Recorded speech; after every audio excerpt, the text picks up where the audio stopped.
guys, Johan here. Today at the shop we've got this classic Porsche 356. It came to us, we already did a decontamination and a wash. It's in our detailing bay. We're busy doing a 2-stage paint correction. We're also doing a full interior detail as well as the engine detail to get this car looking good as new as the day it first rolled out.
Alright guys, this classic came out absolutely stunning. This car's over 50 years old. It came in, the paint was dull, it was full of swirls, fine scratches.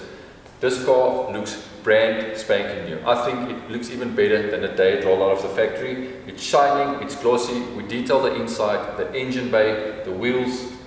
I think it came out perfect.